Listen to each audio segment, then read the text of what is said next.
राजनीति के किरदार।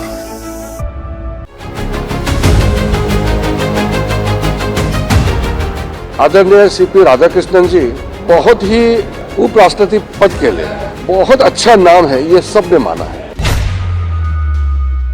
नमस्कार, पॉलिटिक्स वाला के शो किरदार में मैं संजीव आचार्य आपका स्वागत करता हूं।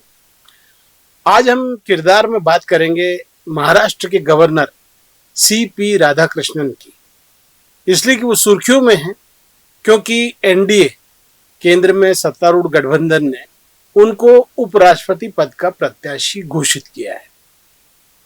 सीपी राधाकृष्णन तमिलनाडु के कोयम्बटूर से 2 बार सांसद रहे हैं और तमिलनाडु में भारतीय जनता पार्टी के प्रदेश में 2004 से 7 तक अध्यक्ष भी रहे और दक्षिण भारत में भारतीय जनता पार्टी की शुरुआती विस्तार, मतलब जिसको कहना चाहिए कि वहां पर पार्टी की उपस्थिति को शुरू में ले जाने वाले सीपी राधाकृष्णन ही हैं। आरएसएस से जुड़े रहे हैं शुरू से और छात्र जीवन से लेकर के और युवा अवस्था तक और उसके बाद सांसद बनने तक उन्होंने आरएसएस के साथ ही काम किया है। सीपी राधाकृष्णन एक निर्विवाद बीजेपी के नेता हैं और उनकी खासियत यह है कि उस तमिलनाडु में जहां भारतीय जनता पार्टी या संघ का कोई नामो निशान नहीं था, वहां उन्होंने बहुत मेहनत की अध्यक्ष रहते हुए और उनके ही व्यक्तित्व का या यूं कहना चाहिए कि उनका स्वभाव को देखते हुए ही एक समय में डीएमके जैसी पार्टी भी बीजेपी के साथ आई थी। मौजूदा दौर में डीएमके जो है वो इंडिया गठबंधन के साथ है, एआईडीएमके एनडीए के साथ है, लेकिन ऐसा कहा जा रहा है कि ये एक मास्टर स्ट्रोक है बीजेपी का कि उन्होंने सीपी राधाकृष्णन का नाम उपराष्ट्रपति पद के लिए दिया है क्योंकि तमिलनाडु को होने के कारण डीएमके भी उनका विरोध नहीं कर पाएगी। ठीक वैसे ही जैसे कि 2007 में प्रतिभा देवी पाटिल को जब राष्ट्रपति का उम्मीदवार यूपीए ने घोषित किया था तो शिवसेना, जो कि बीजेपी की सबसे पुरानी गठबंधन की सहयोगी पार्टी है, उसके नेता बाल ठाकरे ने ऐलान किया था कि चूंकि प्रतिभा देवी पाटिल मराठी हैं इसलिए हम उनका समर्थन करेंगे और उन्होंने किया था और जिसके कारण भाजपा के उम्मीदवार, एनडीए के उम्मीदवार भैरव सिंह शेखावत चुनाव हार गए थे। ऐसा इस बार भी संभव है और चूंकि वो झारखंड के गवर्नर रहे हैं सीपी राधाकृष्णन, झारखंड में जब वो गवर्नर थे तो उसके पहले के जो गवर्नर रहे हैं उनका सरकार के साथ में कुछ न कुछ मामलों पर हमेशा विवाद होता रहा, हस्तक्षेप वो करते रहे। सीपी राधाकृष्णन ने कोई हस्तक्षेप नहीं किया बल्कि उन्होंने राज्य में आदिवासियों के उत्थान और उनके कल्याण के लिए क्या क्या कदम उठाए जा सकते हैं, उठाए जाना चाहिए, इस पे सरकार को मार्गदर्शन दिया और वो सक्रिय रहे। इसका उनको लाभ भी मिला। झारखंड मुक्ति मोर्चा भी उनके समर्थन में है, जबकि झामुमो जो है वो एनडीए का पार्ट नहीं है, यूपीए का पार्ट है।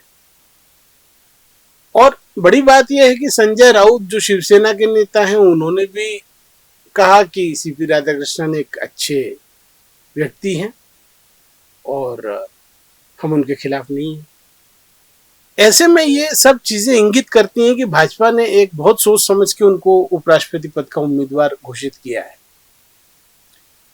हम जानते हैं कि जगदीप धनखड़ के अचानक इस्तीफा देने से उपराष्ट्रपति पद खाली हुआ है और इस बचे हुए कार्यकाल के लिए उनका चुनाव होना है और सीपी राधाकृष्णन को अगर इस पद पर वो चुने जाते हैं तो सर्वपल्ली राधाकृष्णन के बाद वो दूसरे बड़े राधाकृष्णन होंगे जो देश के संवैधानिक बड़े पद पर पहुंचेंगे और भारतीय जनता पार्टी के दक्षिण भारत में विस्तार की दिशा में ये एक बड़ा कदम साबित होंगे। एक संदेश जाएगा कि भारतीय जनता पार्टी ने तमिलनाडु के एक नेता को इस पद तक पहुंचाया।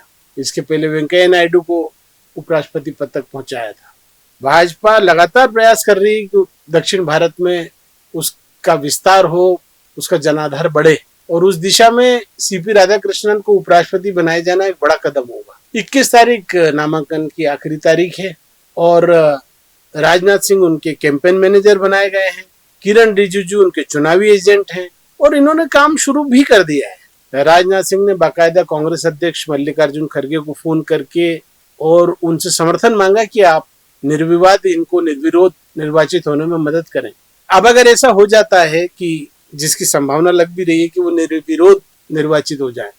केवल एक उसमें कारण यही हो सकता है कि अगर राहुल गांधी जो कांग्रेस के नेता हैं, उनके तेवर इन दिनों आक्रामक हैं, वो और कुछ दूसरे दल बिहार चुनाव के मद्देनजर, तमिलनाडु चुनाव के मद्देनजर अगर कैंडिडेट डिक्लेयर करते हैं तो चुनाव होगा। लेकिन आंकड़े फिर भी एनडीए के पक्ष में हैं। लोकसभा के सांसद, राज्यसभा के सांसद दोनों में बहुमत जो है वो एनडीए के साथ है। तो इसलिए सीपी राधाकृष्णन का चुनाव जीतना ज्यादा मुश्किल दिखाई नहीं दे रहा है। और ये भारतीय जनता पार्टी के लिए तो एक बड़ा उनकी जीत, उनका उस पद तक पहुंचना बड़ा कदम तो होगा ही, और तमिलनाडु के लिए भी बड़ा कदम होगा। और सीपी राधाकृष्णन, मैं उनको चूंकि निजी तौर पर जानता हूं, जब वो कोयम्बतूर के सांसद बन के दिल्ली आए थे, उनका स्वभाव बहुत विनम्र है और वो उनके अन्य दलों के नेताओं से भी बहुत अच्छे संबंध है और वो एक निर्विवाद नेता है। तो इसलिए वो इस पद तक पहुंच भी सकते हैं। आज के किरदार में बस इतना ही। अगली बार किरदार में हम बात करेंगे एक नए व्यक्तित्व की। नमस्कार।